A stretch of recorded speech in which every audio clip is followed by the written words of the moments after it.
आपण देवाच्याच संगतीत का राहावं, याचाच अर्थ काय तर चांगल्याच माणसांच्या संगतीत किंवा संतांच्याच संगतीत का राहावं, याचं उत्तर जर शोधलं तर त्याचं उत्तर मिळेल आपल्याला संत तुकाराम महाराजांच्या अभंगामध्ये.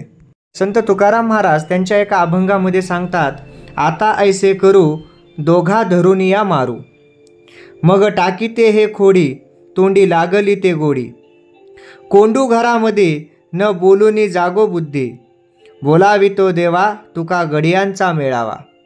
म्हणजे काय तर आता ऐसे करू दोघा धरून या मारू, म्हणजे आता आपण असं काहीतरी कार्य करू की ह्या वाईट प्रवृत्तीच्या लोकांना धरून मारू. म्हणजेच काय तर त्या शब्दशः अर्थ न घेता यांचे आपण वाईट प्रवृत्ती वाईट खोडी ह्या मोडून काढूत, यांना आपण वाईट मार्गापासून दूर करूत आणि चांगल्यापणाचा रस्ता दाखवूत, जेणेकरून यांच्या आयुष्याचं तर भलं व्हावंच पण त्यासोबतच इतरांचं देखील भलं व्हावं, चांगलं व्हावं. तर त्यासाठी आपण त्यांना काय करू तर त्यांना धरून या मारू असा तिथं अर्थ सांगितला. मग टाकीते हे खोडी तोंडी लागली ते गोडी.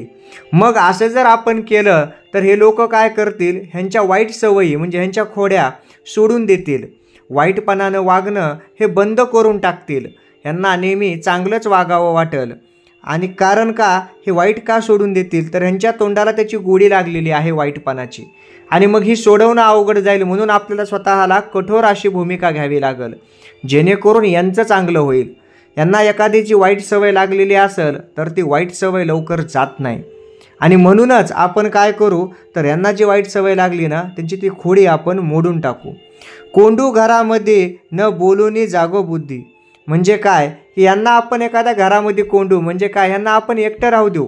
ह्यांना माणसांचा सहवास जर नाही लाभला, यांच्यासोबतचं आपण वागणं बोलणं जर बंद केलं तर यांच्यामध्ये आपल्याला फरक जाणवल.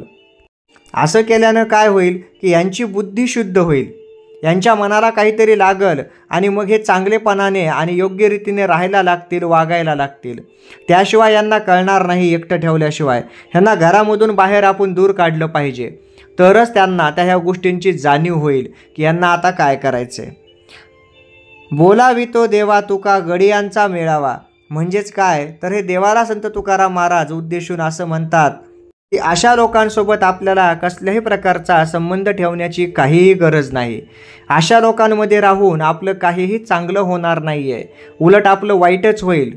म्हणून जर हे लोक शहाणेच होणार नसतील तर आपण देवासोबतच आपला संबंध ठेवला पाहिजे आणि देवाच्याच संगतीत आपण राहिलं पाहिजे.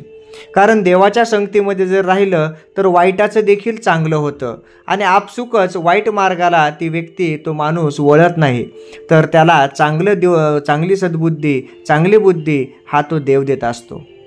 म्हणून आयुष्यामध्ये केव्हाही राहत असताना किंवा विचार करत असताना चांगल्या गोष्टींचा विचार करावा आणि चांगल्याच संगतीमध्ये राहावं, जेणेकरून आपले विचार आचरण सर्व गोष्टी ह्या शुद्ध म्हणजेच स्वच्छ आणि चांगल्या होतील. कारण चांगल्याचा सोबत राहिल्याचा परिणाम हा चांगलाच असतो, वाईटासोबत राहिल्याचा परिणाम हा वाईट प्रकारे जाणवत असतो.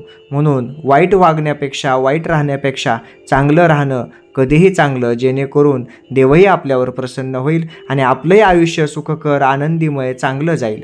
जय जय रामकृष्ण हरे.